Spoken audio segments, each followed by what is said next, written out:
BBC Sounds. Music, radio, podcasts.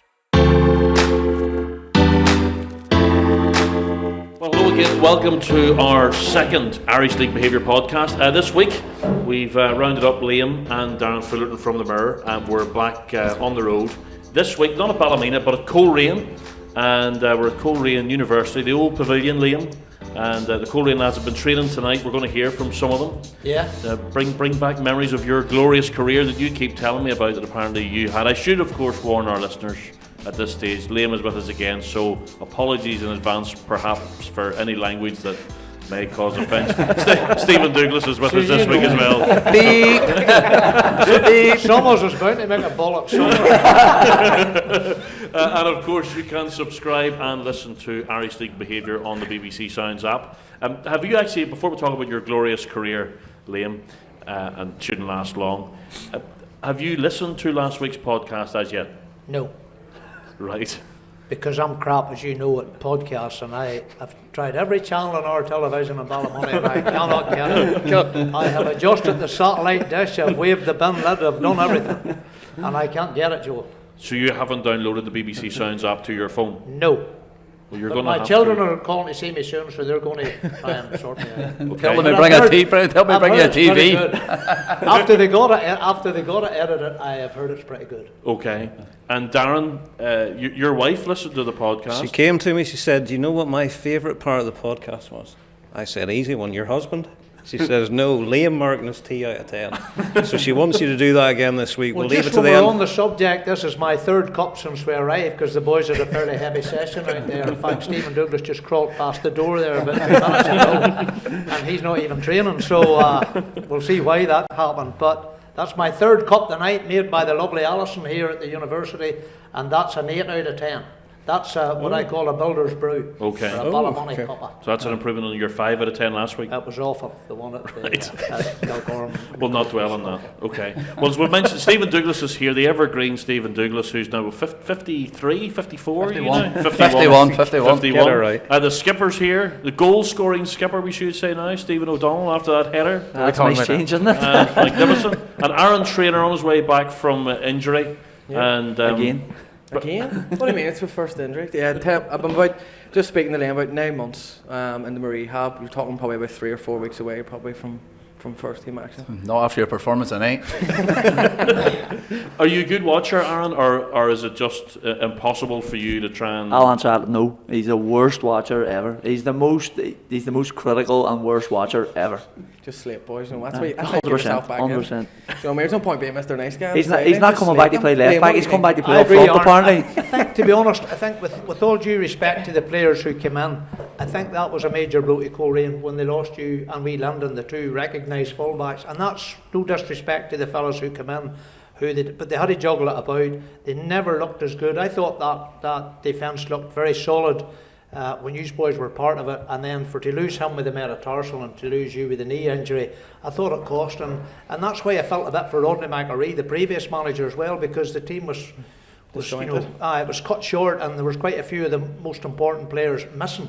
So because you were in and out too, weren't you? I missed 3.5 I wasn't months for last injury, season as though. well. I wasn't for injury. I was just dropped out. Three drops. Well, I like the honesty. You couldn't be, I know your dad, right, Liam. He's an honest man as well. So, Well, 3.5 months I missed as well, and I think Big G missed a few weeks here and there. So as you say, there was chops and changes every week, and at the back four, like that doesn't really work. That's why I played so many games. That's why you get new. That's how you get new Everybody was contract. injured. So you're turning up at what age are you? Really? 40? 42. 40. You're 42 Next month. next month. Yep. I thought I was going to say 41. that's some innings, Scotty. At any stage in your career, have you actually thought this season might be my last? Or No, definitely not. Do No. you never think about retirement? No. And he never listens to the fans either, because He doesn't listen to players. He just ignores it all. And I admire you for 10 that, years, Scotty. 10 years, the ones who are perky, you have to blink it out. So you do. No, I'm enjoying myself. I say this is my getting out, enjoy myself with my friends, and keep me feeling young. So Stephen, how do you manage to not train and play at that level every, Well, as I Premiership say, level's pretty fast. At my stage of my pretty career, demanding. I'm not. No, I mean, I come down here not expecting to be a regular every week. I mean, I'm glad to see Stevie and Big G and playing, the boys doing well. Aaron looking back, as you say, and Lyndon getting back, and coming down and being told that you're on the bench is just a thing that I accept. So it makes it easy for me. But to say this is me getting out from the kids and getting away from work, and this is my relaxing time and my enjoyment. That's the way I've always took it. So I'm Boys, happy enough. that's I'm being too modest. I'm No, happy boys, enough. boys, you know, he but is. when Boys. when I train, I'm good. Boys. What you say? You're the best. And No, then I'm the good. other thing, Oh, in you're your good. favour, no, you are pretty versatile. You can slip in the middle of the defence or right back or that. Yeah, left Would you back, fancy a front. wee role in midfield? No. No chance. No. The only thing that annoys the me about training is at times when we come down, everyone's set up and I'm feeling good. I mean, I maybe had an easy day at work. What and happened I to lay you? down and What happened to you? Night? Tell the boys. you feel good, and it was raining. Nah. And then Oren would say, Dougie, step you to the side there, you're making the numbers uneven. It's true. It's true. And then I have to go and just watch. So I just say I'll not be beeping back, Aye. you know. So Takes the whole phrase of being 2 men down the whole new level. You know, if he steps out, yeah, the whole thing's uneven. Before the gaffer comes in, big difference obviously him coming back. Has it lifted things? Things Definitely, got a aye. bit flat? Things Yeah, have we got a all- bit- we all know what he Again, wants. no disrespect to Rodney in any way. no. Who Listen, had we an all awful lot know of what time for- Oren wants. And Rodney came in, there was changes, a lot of changes, It's a but difficult time. yeah, and a few people did struggle to adapt to what he was trying to bring, and maybe it was unfair. Maybe he didn't get a great try at it, but we're glad to see Oren back. That's just the way. When did Rodney have went, some there was nobody injuries. else who wanted it, Yeah. and we didn't know where he was coming or he wasn't coming. So You look back as well, and you know there's so much change, but people were looking at the previous season, and you're just expecting, right? Well, Coleraine are going to pick up where they left off after that one defeat in the whole season. You lose 3/4 of a midfield. You lose your leading goal scorer. The 2 fullbacks are injured. You were in and out, Stephen, and on top of that, you're 2 shocking refereeing decisions away from 2 finals. It wasn't probably as bad as what people thought. It just wasn't at the same. Like, you look at last year and you look at the results, we were turning up nearly expecting to beat teams, and even we had it in our head when you were 1-0 up, it felt like you were 2-3 goals up just because we were so good at the back and defensively. And then, as you say, you miss Darren McCauley, you miss Brad Lance, Kane Jackie. Harkin, Stephen Dooley, Martin Smith, just serious talent, and then Owen as well going away. So not only was the injuries there, but the players and the goals that we missed and the legs in midfield was. Then was just could confidence go detrimental. down a bit as well then? oh, it did 100%. Yep, it was plain to see. It was plain to see. So it And I was. think on top of that, whenever it was like that, and then we were, there was changes and stuff being made. I think it took players, when players aren't confident, it takes a wee while longer. They adapt, they change and adapt. They, being asked a different job. Whereas when you're flying, you're winning games and you're playing well every week, you'll just go and do whatever it may be. Then So when you're struggling, you're inclined to point the finger at other people, aren't you, and look for excuses? Well, some people do. I've never done that. I tell you what, no shortage of confidence after Saturday. We'll have to start with a skipper. Talk us through. you're going to have to. You're going to start with the second scorer top in goal Europe. scorer in the club. You're going to have to start somewhere. James McLaughlin came to change room after, and I think he was getting a bit chirpy, and I told him I scored twice as many goals as you this year. Going to see you later, son. So, I know it was good, great result, great performance. And I think, if I'm being honest, I think it's been coming. I think anyone who's seen us on last Saturday or on Tuesday would know that we should have won both games. So we're sitting with 5 points where we probably should be sitting with 9 points on top of the league, but the performance levels were there in both of the games. So for us, it wasn't a surprise, or it's not a big celebration or a big shock. I think I watched the commentary back, and whoever's commentating on the game, get after him, because we go 3-0 up and he's shouting, oh, we're on the verge of a shock result at Windsor Park here, or an outstanding result or something. But that's not news to us. That's not a big shock. As I say, that's what we're looking to do each week, this season. So I have a number here for Tom. get on top of him. You send it my way. I'll send a wee message here. I think the last 7 times we've played Linfield, they've beat us once or something. So it was a good record. So we weren't going down there sort of daunting or thinking, we haven't beat them in a long time. I would love going there. We've beat them just as much as they've beat us, if not more. So we were fairly confident going. Because I was there last season. The 2 you won 2-1, and then you were 2-0 up and lost 3-2. That was another. I never played that day. I never day. played that day. That's, Were you necessarily surprised, Darren? If I'm being honest, yeah, possibly, yeah, because Linfield have been very impressive. But you look at, Stephen's right, you look at the first 3 results, Cliftonville equalised late on, didn't they? You were 2 up at the Oval, red card, throwaway, sort of 2 points there. Very impressive performance at Linfield. And you look through the squad, they've got quality. Stephen Lowry, I'm a big fan of Stephen Lowry. Ben Docherty, how impressive has he been since he's come in January? I think if Coleraine can keep key players fit this season on the pitch, Arons to come back and so on, I think I can see a positive season for Coleraine. Because you were thinking 1-1, 2-2 the second game. Is this we're going to go 3-3 after after game number 3 at one we stage? scored the second goal, that's it. But then we all had the belief, and then we brought back Emmett on. Skinner was outstanding. He's been like a different man since Orange come back in. Whether it's to do with him or it's just the fact that he knows he's getting older, and if he wants to still be here and still play, he has to get his finger out, and his attitude has to change and everything. So he's come back from the summer and he's been outstanding. Like, there's a handful of show on Saturday. Like, he's really struggled with him. Would you fancy playing against Owen Bradley for any other team on a Saturday afternoon? You see when he plays the way he's played this week, absolutely not. No. You see when he starts doing stuff that he's not good at and starts going out wide and maybe trying to link the play. I play against him all day, no bother. But see when he does what he's good at, and Owen's very good at getting that out of him. When he does what he's good at, you won't want to play against him. And I said on Saturday after the match, Big Emmett McGuckin's coming, and people know a lot about Big Emmett, but he's a big lad, probably in the same sort of mould. So see if you get Skinner fighting me and wrestling me for 75 minutes, and the boys on Saturday seen him coming on for the last 15. You're not fancy that on a Saturday, I'll tell you that. There'll be plenty of centre halves won't be looking forward to playing against them boys. I've seen Bradley sort of ragdoll really dominant, strong centre backs in my mind. And when he's he doesn't do it Tuesdays and Thursdays, but does he? Doesn't do it Tuesdays and Thursdays. When he's focused, he's a force. Pumping his hands in his pockets. Does that mean you're changing a big lot when McGonigal goes different type of player, and then does that mean you're changing a big lot in that respect? I think he's sort of stepped up. I think since Jamie's went, he's sort of got more responsibility on his shoulders now. He's up top, he's maybe the number one striker now in his mind anyway. Yep. But big James McLaughlin pre-season looked unbelievable. He's been outstanding. And then he just never seen James as fit. He was an arm worked hard over the summer, and it's showing. Crabbiters be damned, isn't it? That wee thing in there that just. I know the family, I know the McLaughlin family, and that wee thing's there. That wee switch in there just needs to control that. Probably that's why it's so disappointing for him getting sent off the other night. It's probably set him back a wee bit in terms of if we won there on Tuesday night, then he's played 90 minutes, and then he go again at Windsor on Saturday. But look, it wasn't to be. But he's, as you say, looking fit, looking strong, and he's hungry for goals this year. Some finisher. Well, there is this rumour that Owen Bradley isn't the greatest trainer. I mean, don't be asking. Is it a rumour? Any sort of insight that you lads can give us into this? Scotty, would you? All I can say is when they pick the teams, me and him's not on the same team. Two floaters. Two floaters. He's always a spare man. On one team. Nah. But listen, people used to give David Healy stick as well. Darren, you remember during his international time and said, if you were picking a team based on what people did in training, David Healy wouldn't have been in it. Yeah. But Skinner wouldn't even have a contract that day. He wouldn't if you were picking it in training. As soon as the match started, that's all that mattered. Yeah. But he still trains. He trains hard, like. Does he? Even off the football, he looks after himself, to be fair. A lot of people be surprised. He showed on Saturday for some that didn't train well for 2 or 3 weeks in a row there. Yeah. And he's normal to say he's over the break there, like he's worked hard. You can see he's worked hard, like. And you've got to be careful with part-time players as well, because you can leave so much there on a Tuesday and Thursday, and then come Saturday, you've nothing left. Second half, you've nothing left. So you've got to there's horses for courses, as they say, and it's important that. I know a lot of managers that I would have known would have been sure that you didn't leave.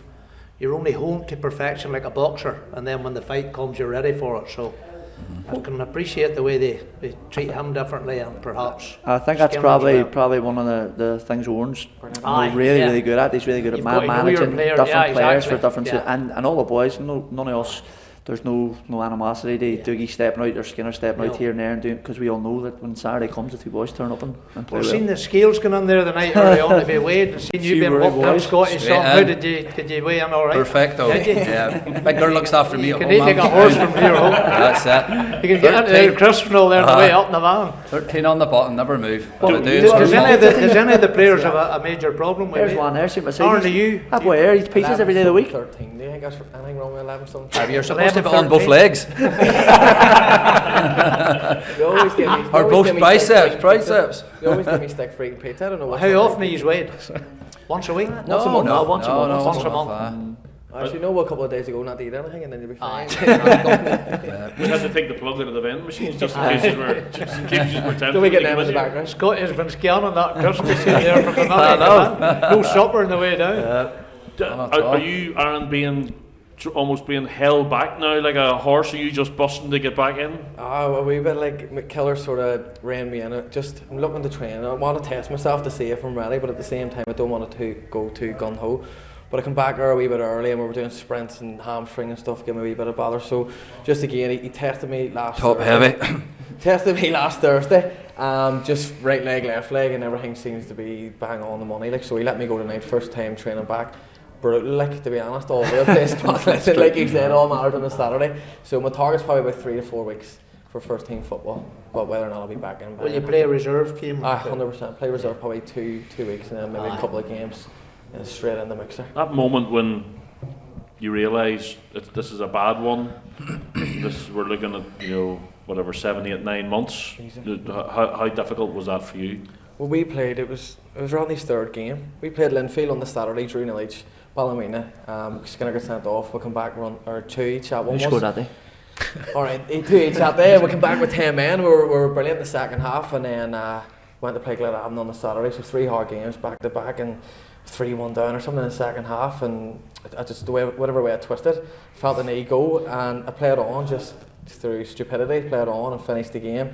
Trained on the Tuesday, didn't feel right, went for a scan sort of the following week and found out then. I actually thought it was just a wee tweak, just something minor.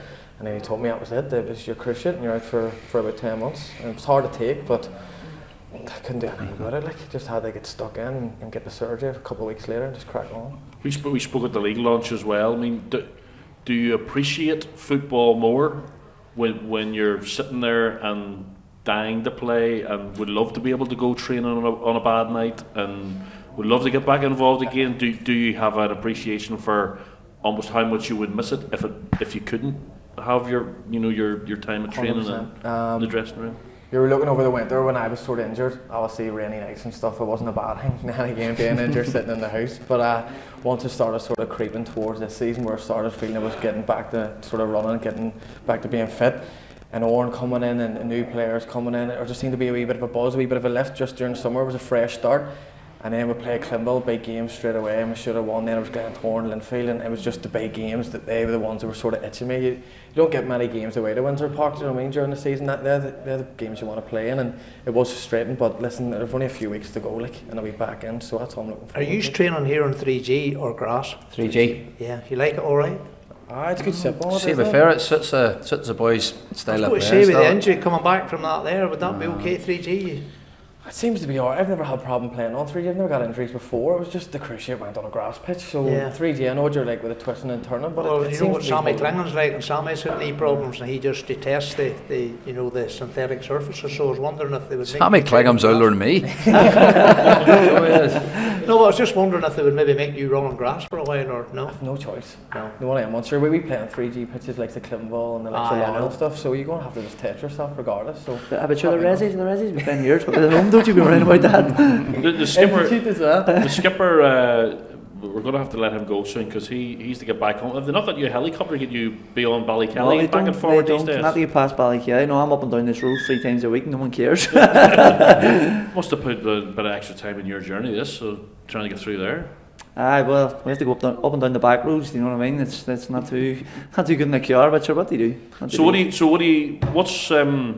What's in your mind as a successful season this year? I mean, the start has been difficult. I think 4 year night. We've mentioned the games already. You've had a tough opening week. I think 4 of the next 6. We were talking about this in the car on the way up. The Cruise, Glenavon away, Ballymena away, and Larne. I think of 4 year next 6 matches. It's not as if it gets any easier. Like, is it? No, but I don't think it's going to get easier this season. I don't think. No, apart from maybe Crusaders start, I don't think many teams are going to get back-to-back games against bottom 2, bottom 3 teams this season. I think I looked at our fixtures, it's only once before the split, I think, where we play a so-called lesser or bottom 6 team back-to-back, I think. And we obviously Larne and the Glen's been a lot better this season, or expected to be a lot better this season. I think there's going to be tough games every week, and it's going to be across the board. So for us, if I'm being honest, a successful season is getting into Europe or winning a trophy, and that's the bottom line. I think anything below that is unsuccessful for a club our size and for the amount of quality we've got in the squad and for what the gaffer demands and for what we demand off each other. So, being brutally honest, I think trying to get into Europe or winning a trophy has to be the aim for the squad, and that's not me clutching at straws. That's me just with a confidence in what we've got and who we've got on the squad and who we've got at the club to go and be successful. We in the media sort of think this is going to be one of the most competitive Irish leagues in a long time. Do the players agree with that? Do you sense that? We do, definitely. Yeah. I think you see from before the season started, no one's mentioned Coleraine anywhere. Yeah, you're under the radar. We're under the radar. Before the start of the season, everyone can't wait to see Larne. Everyone can't wait to see Linfield with the new quality that they've added. Everyone can't wait to see the Cruise, and everyone can't wait to see what the Glens are going to be like. So for us, we're more than happy for that to be the case, and for everyone to talk about them. And the league's going to be competitive. We know that. Larne aren't coming up to be a bottom 6 team. It's not the same as an average year where you're getting maybe 2 up from the championship who are probably expected to be down there. Larne are coming up expecting to be top 6. Glens have put money in, they want to be top 6. Balmain had a good year last year. So look, it's going to be competitive, and I don't think it'll be a record points total this year. I think a few years ago we came second with 89 points and the Cruise won up with 91 if I'm right. I think last season Linfield won up with 86 maybe. I would say a low 80s will probably win it this season. So it'll be as competitive as ever. You see, you bring your I staff. know, you can't get the along staff, to record it's a this, joke. and You can't get the somebody's staff. phone goes off. No, he's pointing. That's the wife. Is it his first time? That's the wife wanting to see where I'm at. I told you. Dougie's bag. He's rushing home with 2 kids, I've got 4. Skipper, good man. Well done Saturday. Enjoyed the goal. Josh Carson's going to dive in as well here and give us a. That story has life been a sub. Super Come sub. on, kid. Come on, kid. Here, Joshua, come on. Tell us about the time. Here, come on. You tell the boys about the time played against Ronaldo. Go, come on. The boys are dying to hear that. Come on. So, Josh, tell us about the time you played against Ronaldo. It was only a couple of minutes. I'm not going into detail about it, but It was. I chased him for a wee way. Get him a couple of drinks and open them up. Dougie, I don't want Not to be too early. responsible for any domestic problems that you may face if I keep you for too much longer. So, a couple of things before you go. We play 5-a-sides with some of our guests on this programme. So, I've asked you to pick the 5-a-side team you would select for a night out. For a night out, Of just the players that you've, of course, encountered over the years. over all the years. Well, I can't leave out my wingman. I have to have Winky in there. Have to have him in. Will not ask why. No. Is there a don't ask goalkeeper? me. Is there a goalkeeper in this team? But Chris, he's a bit mad, isn't he? Maybe taking a night It's out. maybe a risk. Know who's one that I've always enjoyed a night out? Stuart Addis. Stuart Addis. Stuart Addis, he just never shuts his gob like, but he'd always have a good. And he saved my finger one time. I broke my fingers one time, Megaloof, and Stuart, he saved them because he had goalkeeper tape. There's the wife again. Goalkeeper tape, and he's big and Megaloof, so he saved my finger. So I'll stick Stuarty down for goals. Big Winkies in front of him. Aye, Winky has to be there, aye. And have to have. How have our boys here? Joshy's a wild one too, like. So let me see now. You go to the bench. Lie down. It's trying to get up to date ones. The older ones, no, it's always a good night. Big Dean Fitzgerald. I played with him at Portadown because when the next week out with Dean, we went down south, me and him and Hamilton, Confina. See, every nightclub you went to, Big Dean would just put the hand up. 5. There you were. Straight in. No queuing, no paying. So he was always a good one. When he's at him on That's now. Dean Fitzgerald in midfield. Is he in the team or have you? Oh, not decided? I will He's get in. him in. I will get Crush So in. We'll Josh get him and out front. Yeah, centre forward goal scorer. Sounds like a would be good good. night. Centre forward goal scoring would be Lee Feeney. Okay. We'll go with the Golden Child. Yeah. As long as he didn't come out with his cowboy boots on. He likes a pair of cowboy boots. Is there a Lee Feeney story that you can actually tell on this podcast? Not a chance. No, I'm not getting in that. No chance. No, definitely not. No stories about him. Before you go, so that's your 5. So we've Stuart Addison goals, Winky, Josh Carson, Darren Fitzgerald, and Lee Feeney. Yeah. Before you go, I'd love you to tell the the story about from the Linfield dressing room about the birthday party, the surprise birthday party. Before you go, D. Kern. leave us with that one. Well, these are wife had spoke to me for months prior. Leanne, right? We're having a party for Damien. Keep it surprised. Don't want nobody to know. So we had Big Davey in the shout for us. He knew from day one where the dates was. So whatever way it worked, I think we had a game on the Tuesday. So we got everybody in the change room after it, and we were all got the gear some as well. Saying on the day, I had him in the car, ready to get him up the road as quick as possible so she could get him changed and get him away. Everybody's changed, all stand. Davey says, right, just before Annie's leave, I've got something to say. For everybody that's going to Davey and Kern's surprise party tonight, no drink! There's they looking at us as if they say. And prior to that, Big Blaney had a party, I think a surprise party as well. And here's Dee. He must be talking about Big Blaney. He's got me mixed up, he said no more. And we kept that from Damien's wife for quite a few years until actually when she found out, she was fuming. Absolutely fuming, aye. Anybody's going to Damien's surprise party, no drink? No drink? No drink, aye, because we had a game on the Tuesday. Did you stick to it? However, no comment. Well, listen, if Dee's missus was fuming, I don't want yours to be fuming if you missed out one of those phone calls. She's fine, she's singing in the Crumlin Road Jail tonight. Mojo. Aye, she's plug in, singing in Mojo. the Mojo was singing in the Crumlin Road Jail. Please release me. Please release me. She's maybe meeting me up to pair of bail. Right. Right, well listen, send the gaffer in. Good to see you, and best of luck for the rest of the season. So, Bail me out. Maybe Tickery McGabry. Big Burnsy. Josh, Yes. how are you? Good? Looking forward to a new season? Yes, all's good. Really looking forward to it. You know, we've started off not too bad. We should have really had 9 points, you know, looking at it and being honest with ourselves, but, you know, that's football. But great result on Saturday, and nice to obviously be at Liverpool, especially at Windsor as well. You know, There's kind of that feeling coming through from the lads. The gaffer's here. Oren, good to see you.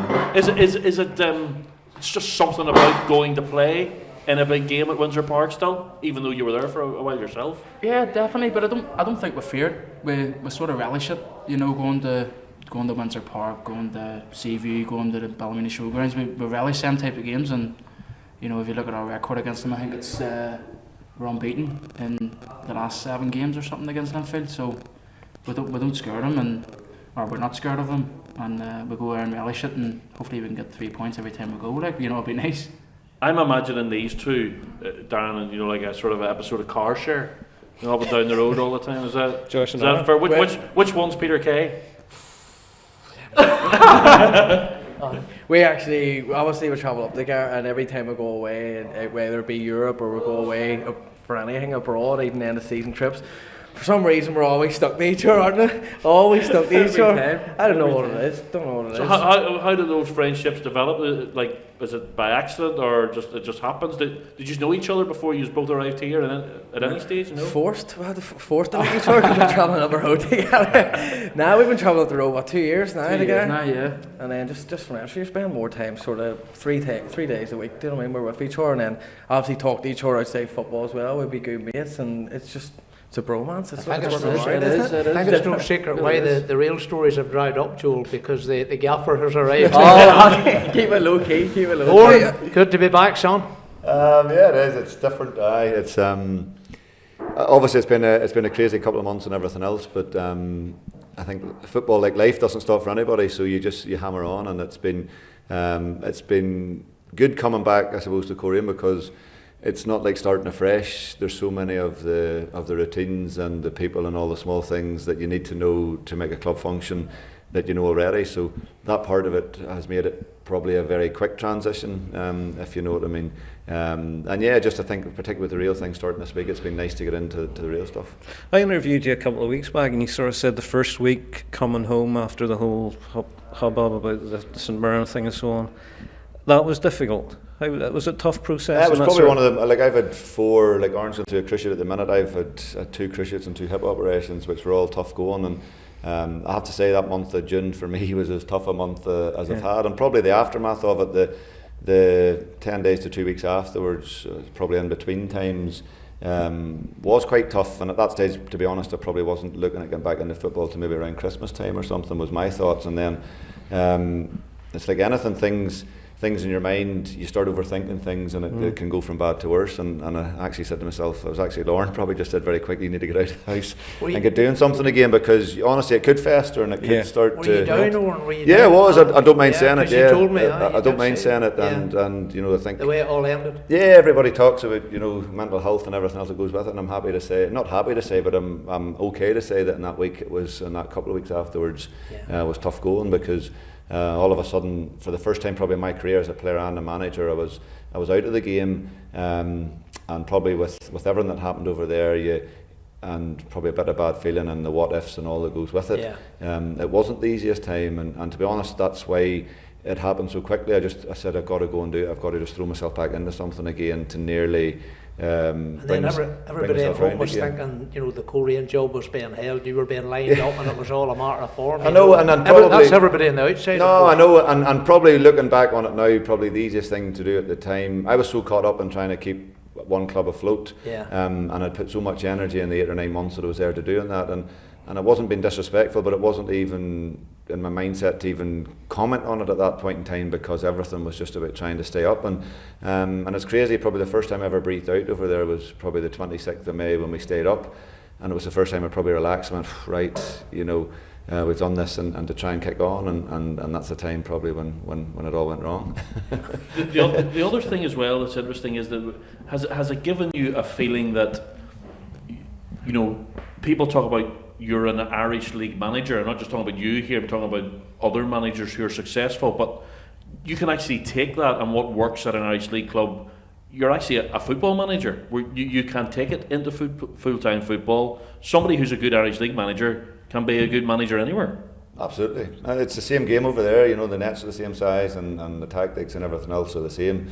Parts of it tweak in relation to just being in a full-time setup, but no, a huge part of it's the same. And listen, for me, being manager of Coleraine is about managing people and about building relationships with people like these guys and everybody else around. And I think it's the relationships that you build first that allows the football to flourish. And over there was the same. It was a crazy season.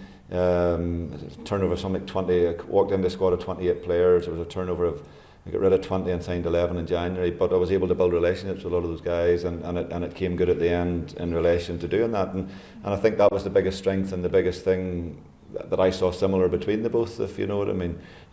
Was there a Coleraine dressing room St Mirren Supporters Club for that period of time, was there? There was actually a few boys went over, wasn't there? I think Adam Mullen go over? A couple of boys went over, and I was thinking of going over. I'd actually said to the big man, I've sort of turned into a St Mirren supporter as well, but now I detest them, to be honest. no, listen, and I had and I don't. Sure, I don't, and that's the crazy thing about it, where I've nothing, and as the dust settles and the further I am, I suppose, out the other side of it now, I've nothing but brilliant memories from it, if you know what I mean, and the experience of that year, going away to Rangers, away to Celtic, Hearts and Hibs away were phenomenal places to go to. People don't see them as big as the Rangers and the Celtic, but both those stadia are fantastic. You walk out and the seats just go right up above you, and although they only hold 20, at Hearts is particularly even they only hold 20, even they only hold 20,000, it sounds like 50, and the atmosphere at those grounds as well was fantastic. So no, listen, the experience overall was one that I'll never regret, and no matter what anybody says. Is it one you would like to try again, or? Absolutely, and as I say, I was so keen to keep going and so keen to keep doing it, and it hasn't put me off from that point of view. It is, I suppose, cutthroat over there like it is everywhere else. But no, it wouldn't be something. It's not something. I'm not harbouring to jump and to go again, but it definitely is something that down the line you would ideally like to try and experience again. We were chatting in the car on the way up. Let's look forward and the season ahead and the great first week, unbeaten after 3 games, which I'm sure pleased you. We were chatting on the way up the road about your interview after the game, and the offer that you said you would have made if you'd been asked. You were thinking about that, Darren, weren't you, during the course of the weekend, about the Linfield game, whether it should have been off, whether it would be beneficial or not, we were undecided, but you feel it would have been beneficial for Linfield as they had, because they played on the Tuesday, it would be the Thursday. I don't mind saying it now, and like our whole team talk was around the fact that we knew they wouldn't perform. No, I don't mean wouldn't perform on Saturday, but we knew we would have a far better chance on Saturday, because we had a fair idea coming off the back of the adrenaline of Tuesday night, and with one eye probably on what was about to happen and the press all week, everything was all about the historic achievement and the possibility of history of this week and everything else that goes with it. And we're all in football long enough to know that when you get pats in the back of the gut and you hear all those goodwill stories and everything else, that people, I don't mean start to believe it, but it softens you. I think it softens you as a person, and all of a sudden you go in. Our game in the middle of it wasn't really mentioned. And I could just see that probably from Linfield's point of view as well, that we were getting in the way nearly, that they just wanted to get that game played, and rightfully so, to go and get on with the other games. So for us it was perfect, and it worked really well for us. But as I say, I wouldn't have had an issue in relation to that if we had been. I think it's just uncharted territory for the Irish League, and I think that's why it possibly, for a one-off, it wouldn't have been the end of the world. Because in the bigger picture for everybody, if they get into the group stage, hopefully we wouldn't then be talking about the coefficient for a long time. Yeah, that's it. And I know there's been a huge amount of that made all summer. We're all talking about the coefficient and how important it is. Well, if that is the case, then as I say, I wouldn't have had an issue in making those allowances. The other thing we've spoken about as well, I can't remember, Darren, if I was chatting to you about it, but it'd be interesting, the two lads, your view on this. Could this be a season when we see the most unbelievably competitive Irish Cup, given that there are only 2 league places available, or 2 European places available through the league, and the prize, the money, the European Cup, the Irish Cup, all of a sudden is a really, really realistic route to get some of that European money. 100%, definitely. If you can go down that route and go on to win the Irish Cup, it's fantastic, obviously, but it's going to be very competitive this year to go through the stages and go through the rounds to get there eventually. But obviously, if that's the route you want to go down, but obviously your priority is the league first and foremost. You want to go on and win that. That's the biggest major honour in this league we have. So realistically, that's what you want to do.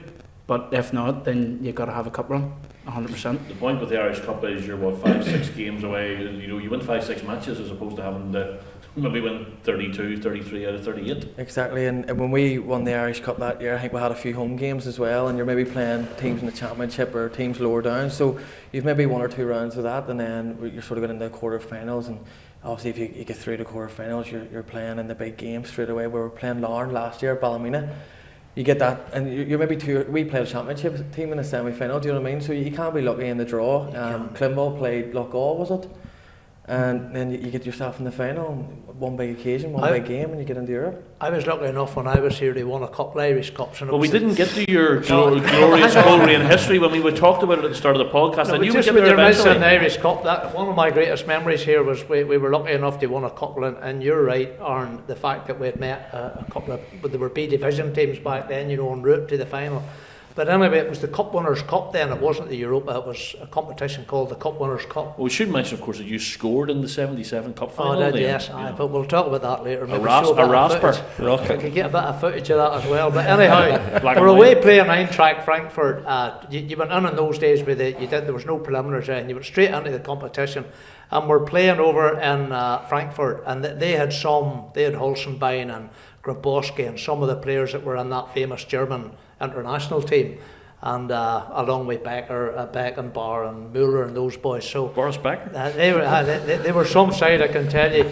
But we had a real star. One boy who I would have put in a par with them, because it was like the Alamo. It was backs to the wall over there, and the guy was Terry Cochrane, who went on to become a Northern Ireland international, a great player in his own right. He would have been the one player we had who could have put it up to them. And despite all the pressure, Coleraine intercepts a pass, drifts past a couple of their defenders, sticks it in the back of the net, silences the Frankfurt crowd, and goes ballistic, because he just loved his football. And he does the lap of honour and all the rest of it. We're all jumping and cheering, and I'm worried a wee bit about making the Germans angry, because you know what it's like if you score, you only make them angry and then they really hammer you. But anyhow, he does this. But the minute they re-centred, the pressure was incredible. They were just a constant onslaught, corner after corner. There was veins in my neck like varicose veins, and I was shouting. I said, "There's somebody flipping hiding," or words to that effect. And big Brian Jennings came running back into the back into the 18-yard box, and he says, "I've done a head count, and there is somebody missing." We have only 10 players, and they're actually taking a corner at this stage. This is in the middle of the Cup Winners' Cup match, and I says, "Are you for?" And he says, "There's somebody missing." So we did a quick head count, and it was Cochrane was missing, Terry was missing, the guy who had scored the goal. So we all start looking. We clear the corner anyway, and we're all shouting and effing and blind. Where is it? He's running round the running track outside the pitch, looking to see who works the big electronic scoreboard because they had put up Simpson. Bean Simpson was playing for us, and they had put up Simpson on the big electronic scoreboard, and he was livid. And Cochrane was shaking everybody up the top. Who's working that thing? This is true in the middle of a European match. He's off the pitch completely running around. I don't know how many minutes he was missing, I'll tell you. He got some. I'll not say it, but eventually we did get him back onto the pitch, but I don't know if that's a record. I don't know if another player has ever done that in the middle of a true league. Irish League behaviour, that. True Irish League behaviour. And Cochrane, and he admitted it. I pulled him up on it one day in the radio. We were chatting. I said, "Tell them about the night you disappeared in the middle of the Cup Winners' Cup match in Frankfurt." And he admitted it. He said, "Aye, that's right. The guy put up the wrong name, and he wanted to make sure they put Cochrane up on the big scoreboard." You know? Your manager then was? My manager then was a joint managers here at Coleraine. It was Ivan Murray and Johnny McCurdy, two stalwarts of the club and two fabulous players, and they took over from Bertie Peacock. And that again is where you need a wee bit of luck in football as well, because I was lucky when I went to Crusaders. Your Dan always there, yeah. Darren, and Billy Johnson had built a good side, and we won the league and the Carlsberg Cup and that. That's right. And as well as having a wee bit of ability, you need a bit of luck as well. It just slipped into a good team, and that was a good side. And then when I come to Coleraine, it was the same, because Bertie Peacock had built a really good team here that had just won the league, and we went on to win everything then, and some of them more than once. So again, that's your wee bit of luck. But Bertie stepped down, and Johnny McCurdy and Ivan Murray, fellow Ballymoney lads that Owen would know well there, and they took over, and they were good. They maybe weren't as technically, they weren't just as highly decorated in coaching badges as you would be nowadays, but they knew the game, and they weren't stupid, and they would have sworn all the time, and sometimes you need that wee bit of reality. I think that, well, the game has changed so much in relation to coaching badges now, and people are going about it. It's a much more technical game now than it was then. It was more direct back then. Would Oran Kearney, the player, respond well to Oran Kearney, the manager? Oh, I don't know. I hope so. Good question. I hope so. That's a very good question, and a hard question to answer. I think he would. I would hope he would. Yeah, he would have to. That's the first time I've seen him speechless. Stop, Joel, you haven't. Was it 10 years ago you were appointed Limma Valley manager? Yeah? I think it was, roughly. Yes, about then. You were about 30, yeah? No, 20. I was just approaching my 30th birthday. I was 29, yeah. Just looking back, it's really, really young. Can you remember your first team talk? Actually, Davey brought up a Linfield side to play as a pre-season friendly. Were you nervous at all, sort of addressing the change room? I think it was because it was pre-season friendly. I don't think it was that nerve-wracking.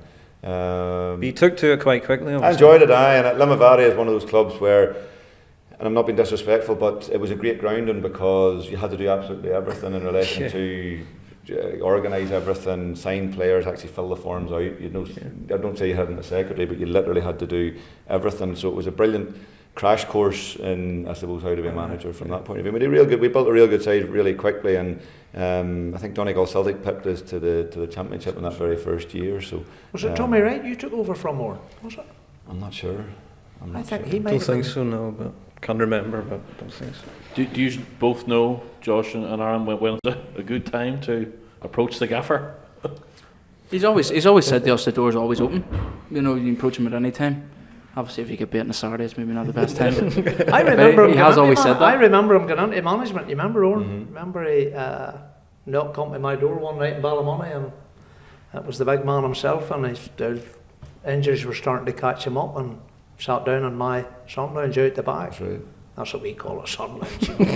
It's like a greenhouse, to be honest with you. He sat down on that, and he just told me, he says, I'm thinking of getting into the management side of it, and I think he'd spoke to David Jeffrey and sort of thought that maybe make an announcement that he was going to retire. So we remember we had a chat over, and we had a phone call or two, and before you knew it, he was away to Limma Valley, and then his ability and everything else took. And he's quite right. They're great people at Limma Valley, but he was left. I knew he would have been left to do everything, but and this is true. When I spoke to the Limma Valley chairman about Oran, he says to me, "Who?" And I said, "Oran Kearney. You know, highly successful lad, good player. He's won everything. He's a school teacher by trade." Very measured, very articulate, carries himself well. Who? And I said, Oran Kearney. And he got Oran slightly muddled with Liam, Oran's younger brother, Liam. And I said, no, Oran played for Linfield. Right. leave that with me, Liam.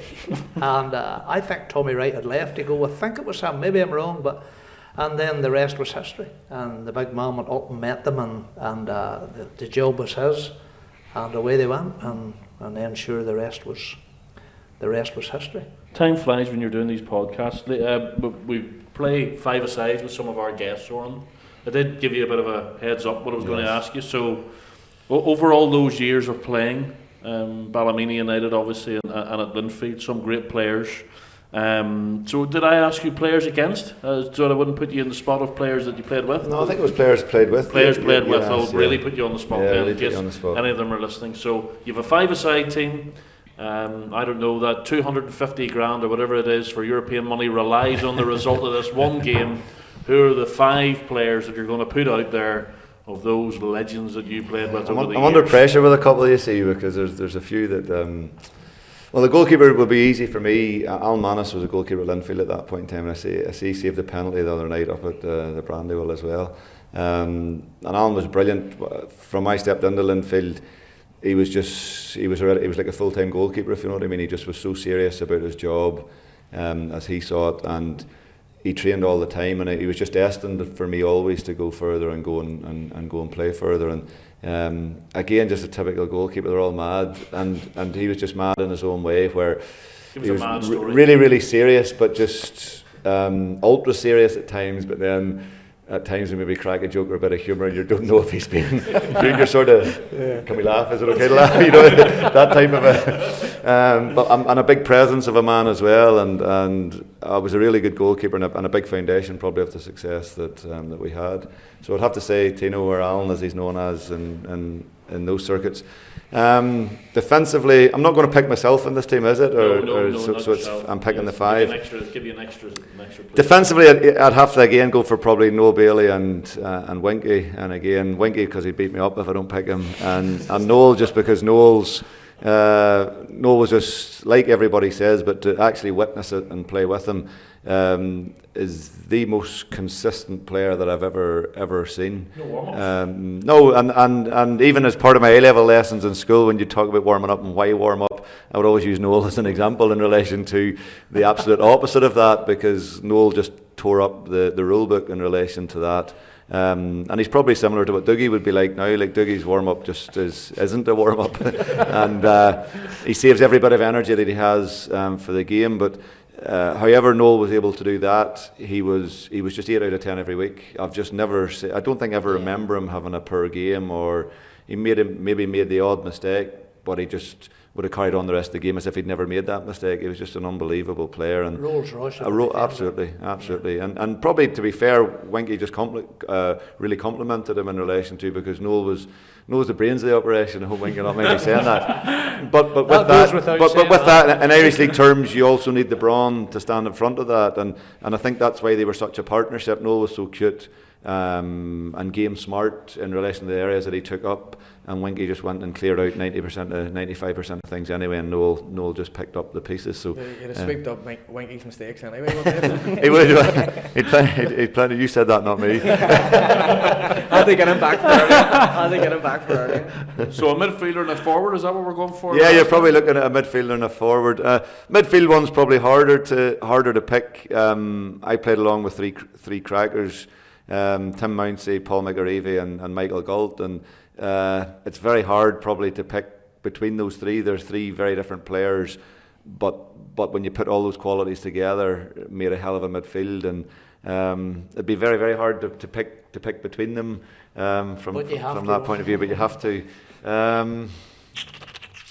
I'll have to go for Galtey. I'll have to say Galtey just because. You're not sure? Because you had to pick one. Because I had to pick one. Because he's the first one. He's the first one, and again, I remember before I signed for Linfield, I played against Michael quite a bit, and to be fair, he was one of those midfielders who evolved throughout his whole career, where. And I know Michael will probably not mind me saying that. Probably his early part of his career, from 16 to 23, 24.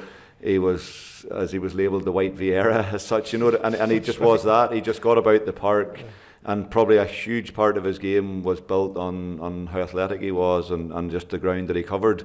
But then you can justify it as well by saying the G comes before M in the alphabet, so you went for Galtly in alphabetical order. That's exactly it. I like that.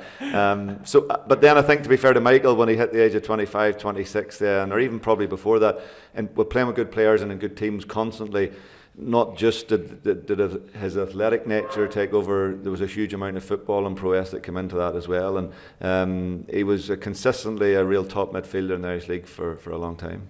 And the man who's going to score all the goals? Again, it's probably a toss-up between Peter and Spike, and probably I would have to say, because through Spike's longevity and the length of time that he spent in the game, I would have to say him. And another pair that complemented each other well. Fantastic, and I think Peter will be the first to say what he picked up and learned off Spike was unreal. But Spike, just as a finish, I think he'd over 600 Irish League goals, and he could hit them left foot, right foot, head. Like he was a joy to play with and a joy to watch. An unbelievable team player. Could do everything with his back to goal, but when you put him into those areas, was just a sublime finisher. And I remember there's one brilliant story. I think it was the year we did the clean sweep, and I think there was an away game, I think around February time or January time, possibly just after. I think it was early January possibly, and we were away to Glenavon, and I think the game finished. We won the game 4-1.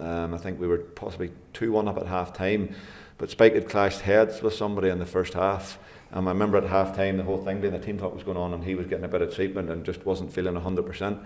Then he went out in the second half, and the footage is still there because I've seen the footage since. And he scores a belter of a volley. It's at the changing room end at Glenavon with his left foot, and at that stage there was still a wee stand and all there, and it was packed with blue men that day. I think we beat Glentoran 4-1 on the Boxing Day, and this was maybe 2 or 3 weeks after that. We were 15, 16 points clear at that point stage. So the whole thing, the bandwagon had just gone, and the whole thing was just following week after week.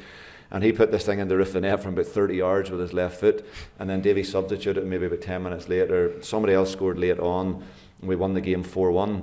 And we arrived at training then on the following couple of nights later, whatever else. Chance Mike, I could go on all that, and he had no recollection. Even after the game, he had no recollection that he'd scored the goal. He had to watch the goal back on TV to know that, and it was a belter of a goal. But he had to actually watch it back. He must have had a bit of concussion or something or whatever. Concussion protocols there. Absolutely.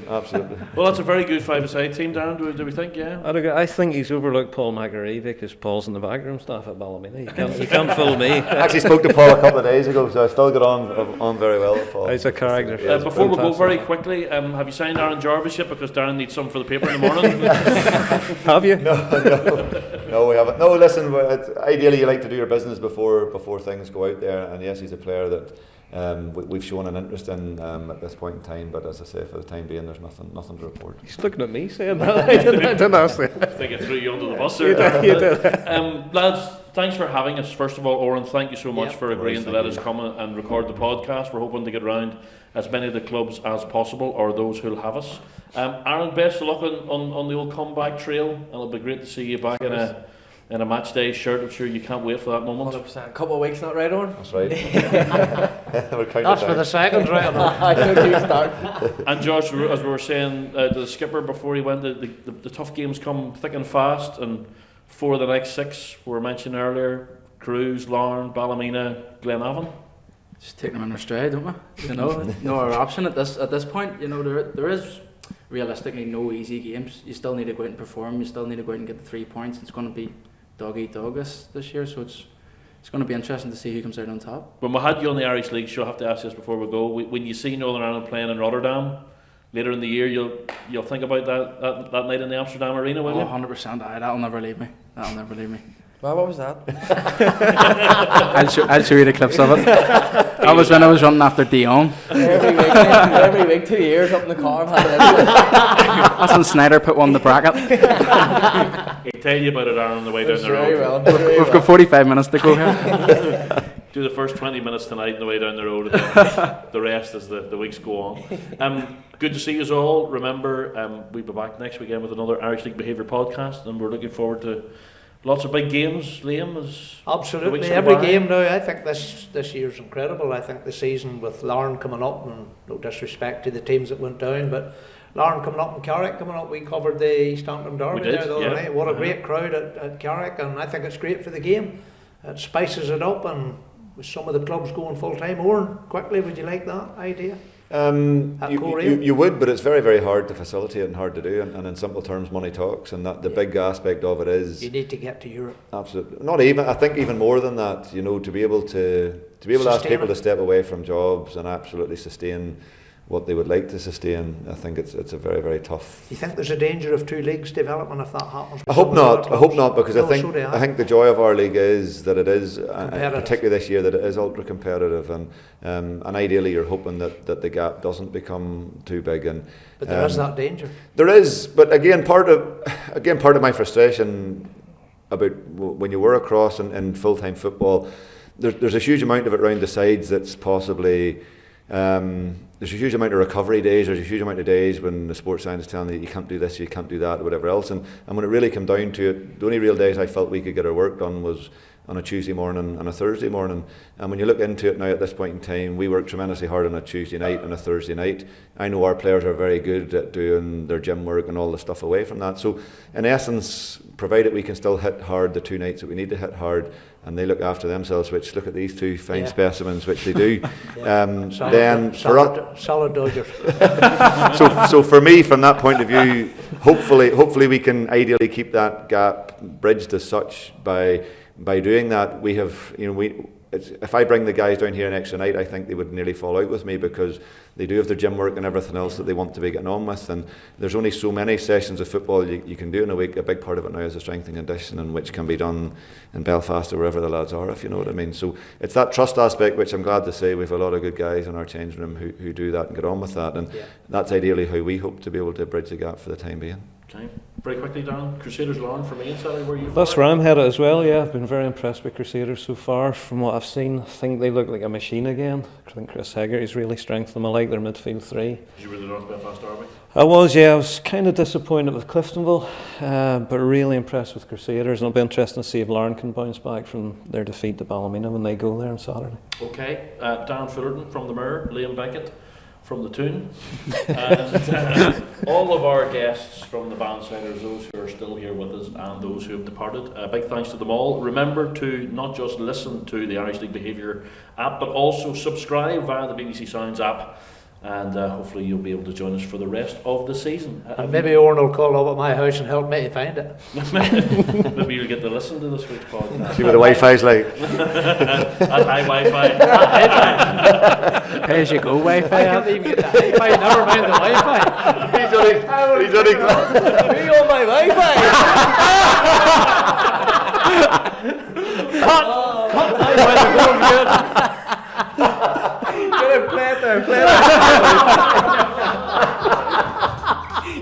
Same for a lot of players. Am I not the last boy you want on a podcast? We'll see you for a lounge of players some week, but I think the answer might be see you next week. BBC Sounds. Music, radio, podcasts.